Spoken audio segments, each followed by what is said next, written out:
ਰਹੀਮ ਤਿੰਨ ਪਾਰਿਆਂ ਦਾ ਖੁਲਾਸਾ ਵੱਖਰਾ ਤਿਆਰ ਕੀਤਾ ਪਿਆ। ਪਹਿਲਾਂ ਉਹ ਪੜ੍ਹ ਲਈ 8ਵਾਂ 9ਵਾਂ 10ਵਾਂ 11ਵਾਂ ਤੇ ਯਾਨੀ ਪਾਰਾ ਨੰਬਰ 8 ਤੋਂ ਲੈ ਕੇ 11 ਤੱਕ। ਔਰ ਇਹਦੇ 'ਚ ਸੂਰਾ ਇਨਾਮ ਦਾ ਕੁਛ ਹਿੱਸਾ, ਫਿਰ ਸੂਰਾ ਅਰਾਫ, ਫਿਰ ਸੂਰਾ ਅਨਫਾਲ, ਫਿਰ ਸੂਰਾ तौबा और फिर मुकम्मल सूरह यूनुस ये शामिल ने इन्होंने 4 पारियां च। और इन्होंने 4 पारियां अंदर 17 के करीब मतलब बातां ने जिहड़ियां जिन्हां दा जिक्र हुण असीं करन लगे। तो नंबर 1 तसल्ली रसूल है। नबी करीम सल्लल्लाहु अलैहि वसल्लम ने तसल्ली दी जाती, और तसल्ली इस चीज़ की दी जाती कि जिद्दी लोग ने, ਜਿਹੜੇ ਲੋਕਾਂ ਨਾਲ ਤੁਹਾਡਾ ਪਾਲਾ ਪਿਆ ਨਾ, ਇਹ ਲੋਕ ਜ਼ਿੱਦੀ ਨੇ। ਔਰ ਇਸ਼ਾਰਾ ਇੱਥੇ ਵੀ ਯਹੂਦੀਆਂ ਦੀ ਤਰਫ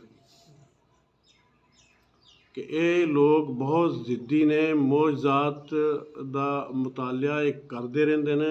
ਅਗਰ ਮੁਰਦੇ ਵੀ ਇਹਨਾਂ ਨਾਲ ਗੱਲਾਂ ਕਰਨ ਤੇ ਇਹ ਫਿਰ ਵੀ ਮਾਨ ਨਾ ਲਿਆ। ਠੀਕ ਹੈ ਨਾ, ਮਤਲਬ ਇਹ ਤਰ੍ਹਾਂ ਤਰ੍ਹਾਂ ਦੇ ਸਵਾਲਾਤ ਨਬੀ ਕਰੀਮ ਸੱਲੱਲਾਹੁ ਅਲੈਹਿ ਵਸੱਲਮ ਕਰਦੇ ਸੀ ਨਾ। तो अल्लाह ने फरमाया कि ये अगर मुर्दियां नाल भी गल्लां इन्हां नाल असीं कुवत इन्हां नूं दे दईए ना कि जे फौत हो गए ने उन्हां नाल उठ के गल्लां करें तो ईमान तां भी ना लैके आउण, एडे पक्के ने। दूसरा इहदे च मुशरकीन दियां 4 हमाकतां दा जिक्र है। मुशरकीन दियां 4 हमाकतां दा जिक्र हैगा। ठीक है जी। तो फिर इहदे च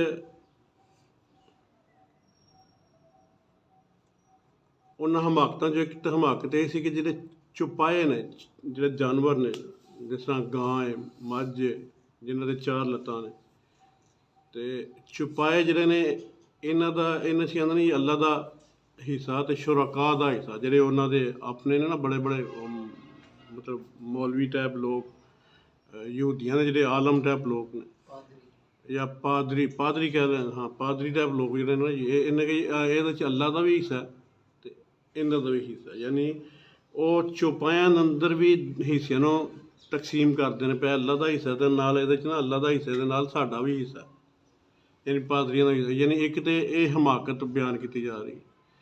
ठीक है जी। तो दूसरा फिर इन्हां दे सवार होना उन्होंने ममनू करार दिता सी। इन्होंने अपने अंदर जी तहरीफात की हैं उन्हां च। फिर उन्हें कही जी इन्होंने चौपायां के जो बच्चे ने ना, ये औरतों के आराम ने, यानी औरतां नहीं खा सकती। ठीक है ना, तो ना ही औरतां इन्हां दे सवारी कर सकदियां ने। ते मर्दां वास्ते इनू हलाल समझते थे। फिर तीसरी हमाकत है कि अगर इन्हां चों कोई मर जाता है जानवर तो वह सारी कहते सारे वास्ते जायज़ है, मतलब सारी खा लेंदे। ठीक है जी। फिर उस तो बाद फिर ये जिक्र है चौथे नंबर के उत्ते अल्लाह ने फिर 10 वसीयतां कीतियां। वसीयत जिहड़ी हुंदी है ना, वसीयत की जमा वसीयात जिन्होंने कहते हैं, 10 वसीयतां का जिक्र किया, जिन्हां च एक वसीयत ये कि अल्लाह ताला दे नाल किसी नूं शरीक ना किया जाए, यानी अल्लाह की ज़ात में किसी को शरीक ना किया जाए। बाप के साथ अच्छा सलूक किया जाए, औलाद को कत्ल ना किया जाए। और औलाद को कत्ल कर देंगे हैं, बल्कि बेटियां भी जिंदा दरगोर कर छड़ते हैं। एडे जालम लोग सन, बड़ा जालम तो नहीं, जहालत कहांगे इन्हूं। ठीक है जी। औलाद को कत्ल ना किया जाए, बुराइयों से मुकम्मल बचा जाए, ना हक कत्ल ना किया जाए, यतीमों का माल ना खाया जाए। फिर 8वें नंबर पर नाप तोल पूरा किया जाए। नाप तोल गड़बड़ कर दे, अज मुसलमान भी नाप तोल गड़बड़ करने लग पे। मतलब ये गुनाह ने जेह्ड़े खुशहाली नहीं लैके आउंदे, बदहाली लैके आउंदे। ठीक है जी। तो नाप तोल नूं पूरा किया जाए। बात करते वक्त इंसाफ को मद्देनज़र रखा जाए। फिर अल्लाह ताला के अहद को पूरा किया जाए, यानी जेड़ा वादा अल्लाह नाल करके आए वो वादा पूरा करना है। ठीक है जी। तो फिर सिरात मुस्तकीम की ही इतबा की जाए, यानी जो सीधा रस्ता अल्लाह दे रहा है वो चलना है, कोई होर राह इस्तेमाल नहीं करना है। फिर ये जी 5वीं गल का जिक्र फरमाया अल्लाह ताला की मज़ीद नेमतों का इसमें बयान है। ਅੱਲਾ ਰੱਬੁਲ ਇੱਜ਼ਤ ਦੀਆਂ ਮਜ਼ੀਦ ਨੇਮਤਾਂ ਜਿਹੜੀਆਂ ਨੇ ਨਾ ਜੀ, ਫਿਰ ਉਹਦਾ ਇਹਦੇ 'ਚ ਬਿਆਨ ਹੈਗਾ। ਅਤੇ ਇੱਕ ਨੇਮਤ ਇਹ ਹੈ ਕਿ ਕੁਰਾਨ ਕਰੀਮ ਅੱਲਾ ਦੀ ਸਭ ਤੋਂ ਵੱਡੀ ਨੇਮਤ, ਇਹਨੂੰ ਵੀ ਨੇਮਤ ਕਰਾਰ ਦਿੱਤਾ ਗਿਆ। ਦੂਸਰੀ ਨੇਮਤ ਜ਼ਮੀਨ ਦੇ ਉੱਪਰ ਜਿੰਨੀਆਂ ਉਹਦੀਆਂ ਪੈਦਾ ਕਰਦਾ ਅੱਲਾ ਦੀਆਂ ਚੀਜ਼ਾਂ ਨੇ, ਉਹਨੂੰ ਅੱਲਾ ਨੇ ਆਪਣੀ ਨੇਮਤ ਕਰਾਰ ਦਿੱਤਾ ਗਿਆ। ਅਤੇ ਫਿਰ ਚੌਥੀ ਨੇਮਤ ਕਿ ਇਨਸਾਨ ਨੂੰ ਮਸਜੂਦ ਮਲਾਇਕਾ ਬਣਾਇਆ, ਕਿ ਜਿਸ ਤਰ੍ਹਾਂ ਮਲਾਇਕਾ ਸਜਦਾ ਕਰਦੇ ਨੇ ਉਸੇ ਤਰ੍ਹਾਂ ਇਨਸਾਨ ਨੂੰ ਸਜਦੇ ਦੀ ਤੌਫੀਕ ਦਿੱਤੀ ਗਈ। ਠੀਕ ਹੈ, ਇਹ ਚੌਥੀ ਨੇਮਤ ਅੱਲਾ ਨੇ ਮਤਲਬ ਸਾਨੂੰ ਦਿੱਤੀ ਹੈਗੀ।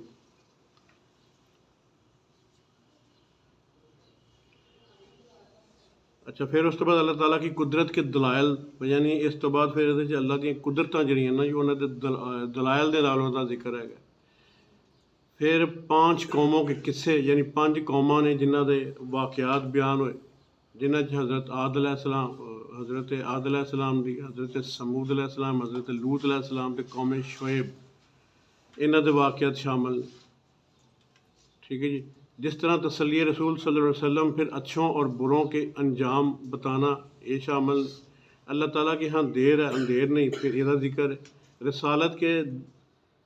रसालत की दलील, अच्छा अल्लाह ने दलील के तौर पर लफ्ज़ उम्मी का इस्तेमाल किया है, जिसका इस्तेमाल असी अज साढ़े लोग बाज़ लोग गलत इस्तेमाल करते हैं। उम्मी का लफ्ज़ अल्लाह ने समझाने वास्ते इस्तेमाल किया है, और अल्लाह ये समझा रहा है कि ये, और उम्मी का मतलब इत्थे है कि तुहाडे च कोई तुहाडे कोलों किसी कोलों पढ़िया नहीं हैगा। ठीक है ना। और मैं थोड़ा जिहा मतलब भी वाज़ह कर दियां ताकि तुहाडे अंदर भी कोई गलत चीज़ ना बैठे। ये तुहाडे च किसी कोई इस वास्ते कि तुहाडे च कोई इस काबल है ही नहीं सी कि इहदा उस्ताद बन सके। ठीक है ना। एक तो यही गल, तो दूसरी गल है कि तुहाडे चों नहीं पढ़िया। जे तुहाडे चों कोई पढ़िया हुंदा फिर तुसीं कहंदे कि लै भी पता नहीं इत्थों पढ़िया है, तो इन्हें साडियां किताबां भी पढ़ियां ने, तो ये यहूदी कहंदे जी ये तो साडी किताबां चों पढ़ के साडी दलाल देण दे। फिर फरमाया नहीं, ये तुहाडा नहीं शागिर्द हैगा। तो अगे सूरह रहमान च फरमाया रहमान अल्लामल कुरान के इनू तो रहमान कुरान सिखाण दे, यानी कि अल्लाह इहदा उस्ताद ही अल्लाह हैगा। तो जिहदा उस्ताद अल्लाह हैगा वो तो फिर पूरी कायनात का ही मौलम है ना जी। और असीं मानने भी हैं कि नबी करीम सल्लल्लाहु अलैहि वसल्लम पूरी कायनात के मौलम है। ठीक है जी। फिर यानी इंसानों नूं उस वक्त के इंसानों नूं, उस वक्त के यहूदियों नूं, ईसाइयों नूं कहा गया कि तुसीं इहनूं मन लो, जदों ये किसी कोल पढ़िया ही नहीं हैगा तो फिर तुहाडीआं किताबां दी खबरां तुहानूं देण दिया, तो इस तो वड्डियां दलीलां होर किहड़ियां मंगदे हो। ठीक है ना। फिर ਇਹਦਾ ਜ਼ਿਕਰ आया, फिर हज़रत मूसा अलैहिस्सलाम का तफसीली जिक्र है, फिर बलम बिन बाऊर का जिक्र। ठीक है ना। फिर तमाम कुफार जिहड़े नूं चौपाए किया गया, अल्लाह ने जिन्ने भी काफर लोग ने इन्हों चौपाया की तरह कहा गया कि जानवर की तरह ही ने, इन्हां दी हरकतां तो जानवर वाली ही ने ना जी, ये जानवर की तरह ही नहीं है। ठीक है। तो फिर मूसा अलैहिस्सलाम फिर बनी इसराइल के खिलाफ। अच्छा, बलम बिन बाऊर दी एक छोटी जी गल दस दियां। ਉਹਦਾ ਨਾ ਇੱਕ ਜਬਾਰੀਨ ਨਾਮੀ ਫਿਰਕਾ ਸੀ ਜਿਹੜਾ ਬਹੁਤ ਜ਼ੁਲਮ ਸਿਤਮ ਕਰਦਾ ਸੀ ਮੁਸਲਮਾਨਾਂ 'ਤੇ, ਉਸ ਵਕਤ ਦੇ ਮੁਸਲਮਾਨਾਂ 'ਤੇ। ਅਤੇ ਬਲਮ ਬਿਨ ਬਾਊਰ ਕੋਲ ਇਸਮ ਆਜ਼ਮ ਦਾ ਕੋਈ ਇਲਮ ਸੀ। ਮੈਂ ਮੁਖਤਸਰ ਜੇ ਦੋ ਵਜਣ ਬਲਮ ਬਿਨ ਬਾਊਰ ਕੋਲ ਕੋਈ ਇਲਮ ਸੀ ਇਸਮ ਆਜ਼ਮ ਦਾ। ਅਤੇ ਇਹਨਾਂ ਨੇ ਸਾਰੇ ਇਕੱਠਿਆਂ ਹੋ ਕੇ ਅਤੇ ਬਲਮ ਬਿਨ ਬਾਊਰ ਨੂੰ ਕਿਹਾ ਕਿ ਤੂੰ ਨਾ अपने इसम आज़म ने इस्तेमाल करते मूसा अलैहिस्सलाम दे ते मुसलमानों के खिलाफ कोई कलमात कह या कुछ कह, ताकि ना ये तबाह बर्बाद हो जाए। इत्थों एक गल बड़ी इंपॉर्टेंट है जी मैं तुहानूं दसना चाहना कि तुसीं तू ना इन्हों बलम बिन बाऊर को, उन्हें कहा नहीं मैं नहीं काम करना। अपने उस यहूदियों के वक्त का आलम सी, कहना ना ना भाई मैं काम नहीं करना है, मैं आप मरना काम करके। उन्हें माल लाया गया, यानी माल अज तो नहीं लगता पाया, बड़ी देर तो लगता। उन्हें माल लाया, माल वेख के लालच च आ गया, कहता ठीक मैं कर देना। उन्हें वो अपना जो इसम आज़म जिहड़ा अता होया सी अल्लाह की तरफों, उन्हें वो इसम आज़म पढ़िया। ਤੇ ਇਸਮ ਆਜ਼ਮ ਤੋਂ ਬਾਅਦ ਫਿਰ ਬਦਦੋਇਆ ਅਲਫਾਜ਼ मूसा अलैहिस्सलाम वास्ते तो अपनी कौम वास्ते जिसले अदा करन लगा तो अल्लाह रब्बुल इज़्ज़त ने उसकी अकल ही सलब कर ली, अकल ही घुट ली, तो उसकी ज़बान तो अल्फाज निकले अपने ही खिलाफ। ठीक है ना। और उस तो बाद फिर उसकी ज़बान कुत्ते की तरह लंबी हो के बाहर निकल। अच्छा, अज भी मैं मतलब अमलियात नूं काफ़ी हद तक मैं पढ़ चुकिया, और अमलियात हर जिहड़ा बंदा तकवे च चलदा है ना, उन्होंने कुछ ना कुछ अमलियात का सहारा लैना पैंदा। अमलियात तो मुराद है कि जिहड़ा किसी भी चीज़ की ज़कात अदा कर दे, ਉਹਦਾ एक अमल ਹੁੰਦਾ। ਅਸੀਂ उस अमल ਨੂੰ गलत जगह ਤੇ इस्तेमाल कर रहे हैं। अमल गलत जगह ਤੇ नहीं ਹੁੰਦਾ। अमल एक्चुअली ਉਹ ਹੁੰਦਾ ਕਿ ਜਿਹੜਾ कुरान के मुताबिक चल रहे हों। असल तो अमल ਉਹਨੂੰ ਕਹਿੰਦੇ। ਅਸੀਂ ਅੱਜ अमल का भी मतलब होर ਕੱਢ ਛੱਡਦੇ ਹਾਂ। ਜਿਹੜੇ ਇੱਕ ਦੋ अमल ਫੜ ਕੇ ਤੇ ਉਹਨਾਂ ਦੇ ਕਰਕੇ ਤੇ ਪੁੱਠੇ ਸਿੱਧੇ ਨਾਲ अमल ਕੰਮ ਕਰਦੇ ਨੇ, ਅਸੀਂ ਉਹਨੂੰ अमल ਦੀ ਨਿਗਾਹ ਨਾਲ ਵੇਖਣ ਦੇ ਹੁੰਦੇ ਹਾਂ। ਜਿਸ ਤਰ੍ਹਾਂ ਤਵੀਜ਼ ਧਾਗਿਆਂ 'ਚ ਵੀ ਕੁਛ ਲੋਕ ਗਲਤ ਕਰਦੇ ਹੁੰਦੇ ਨੇ। ਠੀਕ ਹੈ ਨਾ। ਤੇ ਉਹ ਉੱਧਰ ਟੁਰ ਪੈਂਦੇ ਹੁੰਦੇ। अच्छा, अमल भी अगर कुरान का अमल करता,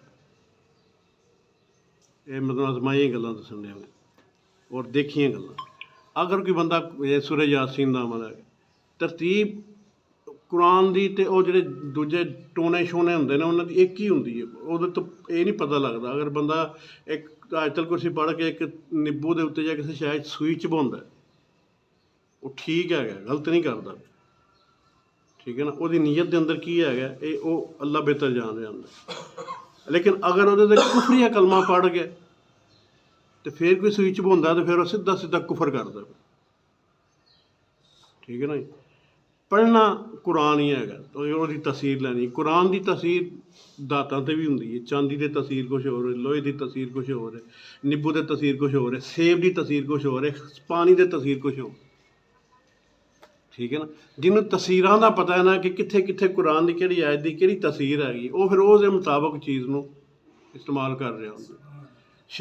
निब्बू ते तसीर शैतान नूं खत्म करने वास्ते ज़बरदस्त हैगी किसी भी आयत। क्यों? निब्बू दे नाल जिस तरह जिथे घर तस्वीर लगी होवे उत्थे फरिश्ता नहीं आंदा। हालां फरिश्ता तो ताकत वाली शै है। ठीक है ना। जिस घर तस्वीर होवे और या जिस घर कुत्ता होवे उत्थे फरिश्ता नहीं दाखिल नहीं होंगे। अल्लाह दियाँ तुसी हद्दां कह लो। इस तरह जिस जिथे निब्बू होवे उत्थे जिन्नात शयातीन जिन्नात, मोमन जिन्नात की नहीं गल करते। इस लिए भी इत्थे तुहाडे कोल पता नहीं किन्ने को बैठे होण। मोमन जिन्नात की गल नहीं हो रही, शयातीन की गल हो रही। जिहड़े शैतान जिन्नात ने उन्हां नूं तकलीफ हुंदी है निब्बू तो।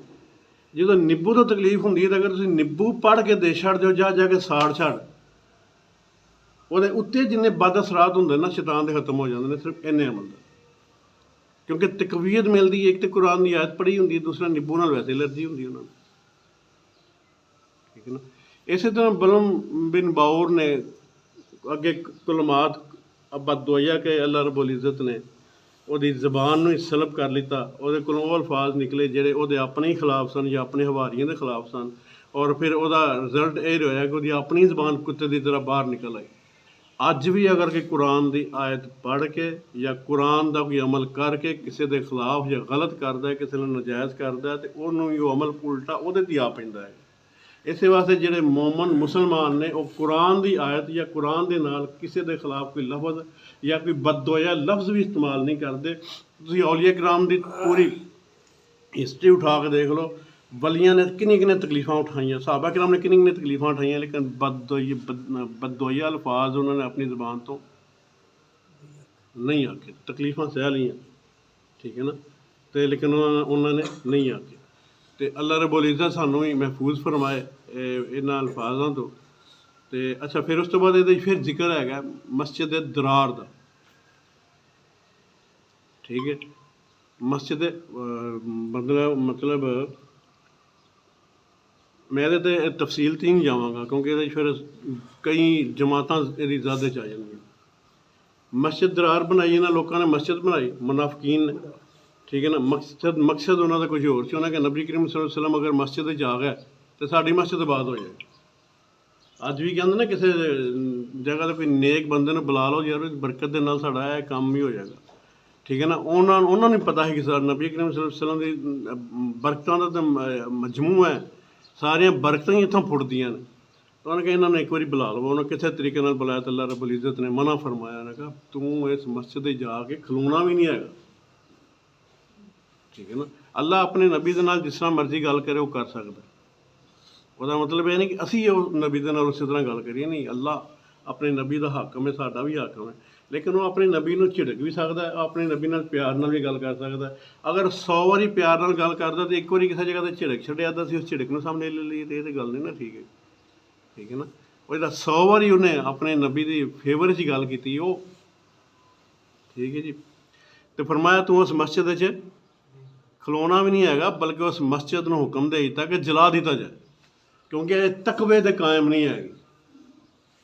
ਇਹ ਮਸਜਿਦ ਤਕਵੇ ਦੇ ਕਾਇਮ ਨਹੀਂ ਹੈਗੀ, ਠੀਕ ਹੈ ਨਾ। ਅਤੇ ਅੱਜ ਵੀ ਮਸਜਿਦ ਉਹ ਹੀ ਹੈ ਜਿਹੜੀ ਮਸਜਿਦ ਤਕਵੇ ਦੇ ਬਣਦੀ ਹੈ। ਜਿਹੜੀ ਮਸਜਿਦ ਤਕਵਾ ਨਹੀਂ ਹੈਗਾ ਉਹ ਮਸਜਿਦ ਹੋ ਕੇ ਵੀ ਮਸਜਿਦ ਨਹੀਂ ਹੈਗੀ, ਠੀਕ ਹੈ ਨਾ। ਅਤੇ ਅੱਲਾ ਰੱਬੁਲ ਇੱਜ਼ਤ ਤੇ ਖੈਰ ਤਾ ਫਰਮਾਉਣਾ ਚਾਹੀਦਾ। ਫਿਰ ਇਹਦੇ 'ਚ ਇਹਦਾ ਜ਼ਿਕਰ ਆਇਆ, ਫਿਰ ਇਬਾਦਤ ਕਰਨ ਵਾਲਿਆਂ ਦਾ ਅੱਲਾ ਨੇ ਜ਼ਿਕਰ ਫਰਮਾਇਆ। ਫਿਰ 9 ਸਿਫਤਾਂ ਦਾ ਜ਼ਿਕਰ ਕੀਤਾ, ਜਿਨ੍ਹਾਂ 'ਚ ਮੋਮਿਨੀਨ ਦੀਆਂ 9 ਸਿਫਤਾਂ ਦਾ ਜ਼ਿਕਰ ਆਇਆ, ਜਿਨ੍ਹਾਂ 'ਚ ਪਹਿਲੀ ਸਿਫਤ ਇਹ ਵੇ, ਪਹਿਲੀ ਸਿਫਤ ਮੋਮਿਨੀਨ ਦੀ ਕਿ ਉਹ ਤੌਬਾ ਕਰਨ ਵਾਲੇ ਹੁੰਦੇ। ਉਹ ਤੌਬਾ ਕਰਨ ਵਾਲੇ ਹੁੰਦੇ। ਤੌਬਾ ਕਿਹਨੂੰ ਕਹਿੰਦੇ ਨੇ? ਉਹ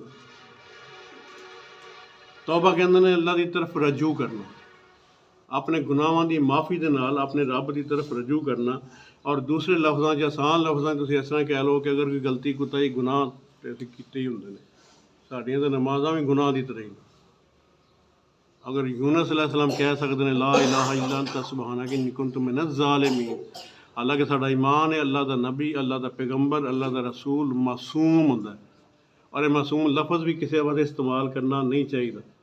ਸਿਰਫ ਅੱਲਾ ਦੇ ਨਬੀ ਦੀ ਹੀ ਜ਼ਾਤ ਐਸੀ ਹੈ ਜਿਹੜੀ ਬਿਲਕੁਲ ਮਾਸੂਮ ਹੁੰਦੀ, ਅਤੇ ਉਹ ਮਾਸੂਮ ਹੁੰਦਾ ਅੱਲਾ ਦਾ ਨਬੀ, ਠੀਕ ਹੈ ਜੀ। ਅਤੇ ਇਹ ਅੱਲਾ ਦੇ ਨਬੀ ਵਾਸਤੇ ਹੀ ਮਾਸੂਮ ਦਾ ਲਫ਼ਜ਼, ਠੀਕ ਹੈ। 9 ਸਿਫਤਾਂ ਬਿਆਨ ਕੀਤੀਆਂ ਗਈਆਂ, ਔਰ ਜਿਹੜੀ 9 ਸਿਫਤਾਂ ਦੀ ਬਿਆਨ ਹੋਣ ਦਾ ਜਿਹੜਾ ਪਹਿਲੀ ਸਿਫਤ ਸੀ ਉਹ ਕੀ ਸੀ ਕਿ ਤੌਬਾ ਕਰਦੇ ਨੇ, ਅੱਲਾ ਦੀ ਬਾਰਗਾਹ 'ਚ ਮਾफ़ੀ ਮੰਗਦੇ ਨੇ, ਤੌਬਾ ਕਰਦੇ ਨੇ, ਜਾਂ ਅੱਲਾ ਮਾफ़ ਕਰ ਛੱਡ, ਤੇ ਰਹੀਆਂ ਸੀ ਯੂਨਸ अलैहिस्सलाम। ਔਰ ਕੋਈ ਵੀ ਤਕਲੀਫ ਆਉਂਦੀ, ਅਸੀਂ ਤਾਂ ਵੱਡੀ ਤਕਲੀਫ ਫਸੇ ਹੋਈਏ ਨਾ, ਤਾਂ ਵੀ ਅਸੀਂ ਕੋਈ ਅੱਲਾ ਦੀ ਤਰਫ ਰੁਖ ਨਹੀਂ ਕਰਦੇ, ਠੀਕ ਹੈ ਜੀ। ਉੱਥੇ ਕੀ ਹੁੰਦਾ ਸੀ, ਛੋਟੀ ਜਿਹੀ ਤਕਲੀਫ ਕੋਈ ਆਉਂਦੀ ਤਾਂ ਅੱਲਾ ਦੀ ਤਰਫ ਰੁਖ ਕਰਨਾ, ਜਾਂ 2 ਨਫਲ ਪੜ੍ਹ ਲੈਣ, ਤਾਂ ਉਸ ਤੋਂ ਬਾਅਦ ਅੱਲਾ ਕੇ ਦੁਆ ਕਰ ਲੈਣੀ। ਯੂਨਸ अलैहिस्सलाम ਤੇ ਤਕਲੀਫ ਆਈ, 3 ਹਨੇਰਿਆਂ ਦਾ ਜ਼ਿਕਰ ਹੈ ਕੁਰਾਨ ਪਾਕ ਨੇ, ਇੱਥੇ 3 ਅੰਧੇਰਿਆਂ ਦਾ ਜ਼ਿਕਰ ਫਰਮਾਇਆ, ਮਛਲੀ ਚਲੇ ਗਏ, ਬਲਕਿ ਮਛਲੀ ਵਾਲਾ ਪੈਗੰਬਰ ਵੀ ਕਹਿੰਦੇ ਨੇ ਆਪ ਨੂੰ, ਠੀਕ ਹੈ ਨਾ। ਉੱਥੇ ਆਪ ਨੇ ਦੁਆ ਕੀਤੀ। ਹੁਣ ਦੇਖੋ ਨਾ ਦੁਆ ਦਾ ਤਰੀਕਾ, ਲਾ ਇਲਾਹਾ ਇल्ला अंत सुबहानक ਹੈ, ਮੇਰੇ ਮਾਲਿਕ ਤੂੰ ਕੱਲਾ ਹੈ, ਤੂੰ ਯਕਤਾ ਹੈ। ਪਹਿਲਾਂ ਅੱਲਾ ਦੀ ਕਿਬਰਿਆਈ ਬਿਆਨ ਕੀਤੀ ਕਿ ਤੂੰ ਕੱਲਾ ਹੈਗਾ, ਤੂੰ ਵਾਹਦ ਹੈਗਾ, ਠੀਕ ਹੈ ਨਾ। ਔਰ ਤੂੰ ਹੀ ਹੈਗਾ, ਤੂੰ ਪਾਕ ਹੈ ਹਰ ਚੀਜ਼ ਤੋਂ। अंत सुबहानक ਹੈ, ਤੂੰ ਪਾਕ ਹੈ ਹਰ ਚੀਜ਼ ਤੋਂ। ਅੱਗੇ ਫਰਮਾਇਆ ਕਿ ਮੈਂ ਹੀ ਹਾਂ ਜ਼ਾਲਮੀਨ ਹੀ ਚੋਂ। ਹਾਲਾਂਕਿ ਨਬੀ ਤੁਹਾਨੂੰ ਪਹਿਲਾਂ ਦੱਸਿਆ ਕਿ ਗੁਨਾਹ ਤੋਂ ਪਾਕ ਹੁੰਦਾ, ਲੇਕਿਨ ਸਾਨੂੰ ਆਉਣ ਵਾਲੀ ਨਸਲ ਨੂੰ, ਆਉਣ ਵਾਲੇ ਲੋਕਾਂ ਨੂੰ ਇਹ ਦੱਸਿਆ ਜਾ ਰਿਹਾ ਹੈ ਕਿ ਇਹ ਨਬੀ ਇਹ ਗੱਲ ਕਰਦਾ ਪਿਆ, ਤਾਂ ਤੁਸੀਂ ਕਿਵੇਂ ਆਪਣੇ ਕਿਸੇ ਅਮਲ 'ਤੇ ਮਾਨ ਕਰ ਸਕਦੇ ਹੋ? ਖਬਰਦਾਰ ਕਿਤੇ ਮਾਨ ਨਾ ਕਰ ਪਵੇ, ਠੀਕ ਹੈ ਨਾ।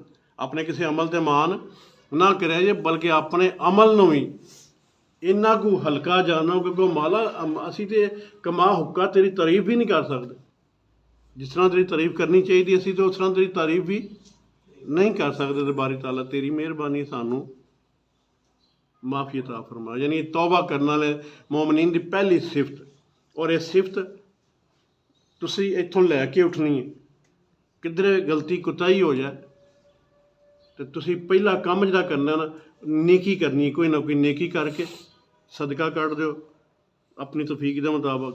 ਕਿਸੇ ਦਾ ਕੋਈ ਭਲਾ ਕਰ ਦਿਓ, ਭਲਾ ਕਰਕੇ ਲੱਗੇ ਹੱਥ ਚੁੱਕ ਲਓ, ਜਾਂ ਅੱਲਾ ਗੁਨਾਹਗਾਰ ਬੰਦਾ ਆ ਇੱਕ ਨੇਕੀ ਕੀਤੀ ਆ, ਇੱਕ ਗੁਨਾਹ ਹੋਇਆ ਸੀ, ਠੀਕ ਹੈ ਨਾ, ਅਤੇ ਇਹ ਨੇਕੀ ਵੀ ਨਾਲ ਕਰ ਲਈ ਆ, ਉਹਨੂੰ ਮਿਟਾ ਦੇ ਮੌਲਾ, ਇਹਨੂੰ ਲਿਖ ਲੈ ਨੇਕੀ, ਤੇਰੀ ਮਿਹਰਬਾਨੀ, ਮੈਨੂੰ ਮਾफ़ ਕਰ ਦੇ, ਅੱਗੋਂ ਮੈਂ ਕੋਸ਼ਿਸ਼ ਕਰਾਂਗਾ ਮੈਂ ਗਲਤੀ ਕੁਤਾਹੀ ਨਾ ਕਰਾਂ, ਠੀਕ ਹੈ ਨਾ। ਅਤੇ ਔਰ ਇਹ ਇਸ ਨੀਅਤ ਵੀ ਨਹੀਂ ਕਰਨੀ ਕਿ ਕੱਲ੍ਹ ਨੂੰ ਫਿਰ ਮੈਂ ਕਰ ਲਾਂਗਾ ਖੈਰ ਹੀ, ਫਿਰ ਤੌਬਾ ਕਬੂਲ ਨਹੀਂ ਹੈਗੀ। ਯਾਨੀ ਪਹਿਲੀ ਸਿਫਤ ਫਰਮਾਈ ਗਈ ਕਿ ਪਹਿਲੀ ਸਿਫਤ ਕਿਹੜੀ ਕਿ ਤੌਬਾ ਕਰਨ ਵਾਲੇ ਨੇ, ਇਹ ਤੌਬਾ ਕਰਨਗੇ। ਦੂਜੀ ਸਿਫਤ ਫਰਮਾਈ ਕਿ ਇਹ ਇਬਾਦਤ ਕਰਨ ਵਾਲੇ ਨੇ, ਖਾਲੀ ਤੌਬਾ 'ਤੇ ਨਹੀਂ ਰਹਿੰਦੇ, ਨਾਲ ਇਬਾਦਤ ਵੀ ਕਰਦੇ ਨੇ, ਨਫਲ ਵੀ ਪੜ੍ਹਦੇ ਨੇ, ਰੋਜ਼ੇ ਵੀ ਰੱਖਦੇ ਨੇ, ਠੀਕ ਹੈ ਜੀ। ਅੱਲਾ ਦੀ ਬਾਰਗਾਹ 'ਚ ਝੁਕਦੇ ਵੀ ਨੇ, ਸਜਦੇ ਵੀ ਕਰਦੇ ਨੇ, ਸਜੂਦ ਵੀ ਕਰਦੇ ਨੇ, ਠੀਕ ਹੈ ਜੀ। ਤੀਸਰੀ ਫਿਰ ਫਰਮਾਇਆ ਕਿ ਫਿਰ ਇਹਨਾਂ ਤੋਂ ਇਲਾਵਾ ਨਮਾਜ਼ ਤੋਂ ਫਾਰਗ ਹੋ ਕੇ, ਸਜਦਿਆਂ ਤੋਂ ਫਾਰਗ ਹੋ ਕੇ ਫਿਰ ਕੀ ਕਰਦੇ ਨੇ, ਫਿਰ ਮੇਰੀ ਹਮਦ ਕਰਦੇ ਨੇ, ਅੱਲਾਹ ਰੱਬੁਲ ਇੱਜ਼ਤ ਦੀ ਹਮਦ ਕਰਦੇ ਨੇ, ਉਹਦੀ ਤਾਰੀਫ ਬਿਆਨ ਕਰਦੇ ਨੇ, ਅਲਹਮਦੁਲਿਲਾ ਕਹਿੰਦੇ ਨੇ, ਅੱਲਾਹੁ ਅਕਬਰ ਕਹਿੰਦੇ ਨੇ, ਅੱਲਾਹੁ ਅਕਬਰ ਅਲ ਕਬੀਰਾ ਕਹਿੰਦੇ ਨੇ, ਯਾਨੀ ਉਹਦੀ ਤਸਬੀਹਾਤ ਬਿਆਨ ਕਰਦੇ ਨੇ, ਸੁਬਹਾਨ ਅੱਲਾਹ ਕਹਿੰਦੇ ਨੇ। ਠੀਕ ਹੈ, ਇਹ ਤਸਬੀਹਾਂ ਪੜ੍ਹਦੇ ਨੇ, ਲਾ ਇਲਾਹਾ ਇल्लल्लाह ਪੜ੍ਹਦੇ ਨੇ, ਲਾ ਹੌਲਾ ਵਲਾ ਕੁਵੱਤਾ ਇल्ला ਬਿल्लाह ਪੜ੍ਹਦੇ ਨੇ, ਤੀਜਾ ਕਲਮਾ ਪੜ੍ਹਦੇ ਨੇ, ਦੂਜਾ ਕਲਮਾ ਪੜ੍ਹਦੇ ਨੇ, ਚੌਥਾ ਕਲਮਾ ਪੜ੍ਹਦੇ ਨੇ, ਪੰਜਵਾਂ ਕਲਮਾ ਪੜ੍ਹਦੇ ਨੇ, ਛੇਵਾਂ ਕਲਮਾ ਪੜ੍ਹਦੇ ਨੇ, ਤਸਬੀਹਾਤ ਪੜ੍ਹਦੇ ਨੇ, ਕੁਰਾਨ ਦੀਆਂ ਆਇਤਾਂ ਨੂੰ ਪੜ੍ਹਦੇ ਨੇ, ਕੁਰਾਨ ਪੜ੍ਹਦੇ ਨੇ। ਇਹ ਦੂਜੀ ਸਿਫਤ ਬਿਆਨ ਕੀਤੀ ਗਈ ਮੋਮਨ ਦੀ। ਠੀਕ ਹੈ ਨਾ, ਮੋਮਨ ਦੀ, ਮੋਮਨ ਉਹਨੂੰ ਕਹਿੰਦੇ ਨੇ, ਜਿਹੜਾ ਮੈਂ ਪਿਛਲੀ ਅੱਗੇ ਵੀ ਦੱਸਿਆ, ਮੋਮਨ ਉਹਨੂੰ ਕਹਿੰਦੇ ਨੇ ਜਿਹੜਾ ਅੱਲਾਹ ਤੇ ਅੱਲਾਹ ਦੇ ਰਸੂਲ ਤੇ ਅੱਲਾਹ ਦੇ ਕੁਰਾਨ ਦੇ ਉੱਤੇ ਈਮਾਨ ਲੈ। ਠੀਕ ਹੈ ਨਾ, ਤੇ ਜੇ ਤੁਹਾਡਾ ਈਮਾਨ ਹੈ ਵੇ ਤੇ ਦੂਜੀ ਸਿਫਤ ਵੀ ਤੁਹਾਡੇ 'ਚ ਅੱਜ ਇੱਥੋਂ ਮੇਰੇ ਕੋਲ ਲੈ ਕੇ ਜਾਓ, ਉਹ ਤੁਹਾਡੇ 'ਚ ਆਉਣੀ ਚਾਹੀਦੀ। ਠੀਕ ਹੈ ਜੀ, ਫਿਰ ਇਸ ਤੋਂ ਬਾਅਦ ਕੀ ਫਰਮਾਇਆ, ਫਿਰ ਰੋਜ਼ਾ ਵੀ ਰੱਖਦੇ ਨੇ। ਸਾਡੇ ਬੜੇ ਲੋਕ ਰੋਜ਼ੇ ਨਹੀਂ ਰੱਖਦੇ, ਰੋਜ਼ੇ ਦੀ ਅਹਿਮੀਅਤ ਨੂੰ ਨਹੀਂ ਸਮਝਦੇ ਹੈ, ਉਹ ਯਾਰ ਨਹੀਂ ਰੱਖਿਆ ਜਾਂਦਾ। ਔਰ ਐਸੇ ਵੀ ਹਨ ਜਿਹੜਾ ਕਹਿੰਦੇ ਮਰ ਜਾਵਾਂਗੇ ਨਾ, ਮਰ ਜਾਈਏ, ਰੋਜ਼ਾ ਨਹੀਂ ਛੱਡਣਾ। ਠੀਕ ਹੈ ਨਾ, ਇਹ ਤਾਂ ਉਹਦੀ ਇੱਕ ਤੌਫੀਕ ਹੈ ਨਾ ਜਿਹਨੂੰ ਉਹ ਦੇ ਛੱਡੇ। ਅਤੇ ਹਾਂ, ਉਹ ਕਹਿੰਦਾ ਇੱਕ ਕਦਮ ਤੂੰ ਆ 10 ਮੈਂ ਆਉਣਾ, ਇੱਕ ਦੀ ਤੌਫੀਕ ਉਹਨੇ ਸਾਨੂੰ ਦਿੱਤੀ ਹੋਈ ਹੈ, ਇੱਕ ਕਦਮ ਚੁੱਕਣ ਦੀ। ਉਹ ਤੇ ਕਰੋ ਨਾ, ਉਹ ਕਰੋ ਤੇ ਅਗਲੀਆਂ 10 ਵੀ ਤੁਹਾਡੇ ਕੋਲ ਆਉਣ ਨਹੀਂ ਆ, ਅਤੇ ਜੇ ਤੁਸੀਂ ਉਹ ਹੀ ਨਹੀਂ ਚੁੱਕਣੀ ਤਾਂ ਅਗਲੀਆਂ 10 ਵੀ ਰੁਕ ਜਾਂਦੀਆਂ। ਠੀਕ ਹੈ, ਅਤੇ ਉਹ ਰੋਜ਼ਾ ਰੱਖਦੇ ਨੇ। ਫਿਰ ਉਸ ਤੋਂ ਬਾਅਦ ਕੀ ਕਰਦੇ ਨੇ, ਫਿਰ ਰਕੂਅ ਕਰਦੇ ਨੇ। ਠੀਕ ਹੈ ਜੀ, ਫਿਰ ਰਕੂਅ ਕਰਨ ਤੋਂ ਬਾਅਦ ਫਿਰ ਕੀ ਕਰਦੇ ਨੇ, ਫਿਰ ਬੁਰੀਆਂ ਗੱਲਾਂ ਤੋਂ, ਭੈੜੀਆਂ ਗੱਲਾਂ ਤੋਂ, ਬਦ ਅਖਲਾਕੀ ਵਾਲੀਆਂ ਗੱਲਾਂ ਤੋਂ ਆਪ ਵੀ ਬਾਜ਼ ਆਉਂਦੇ ਨੇ, ਅਤੇ ਦੂਜਿਆਂ ਨੂੰ ਵੀ ਮਨਾ ਕਰਦੇ ਨੇ। ਠੀਕ ਹੈ ਜੀ, ਅਤੇ ਫਿਰ ਇਹਦੇ 'ਚ ਅੱਲਾ ਦੀ ਹਦੂਦ ਦਾ ਜ਼ਿਕਰ ਹੈ। ਗਜ਼ਵਾ ਤਬੂਕ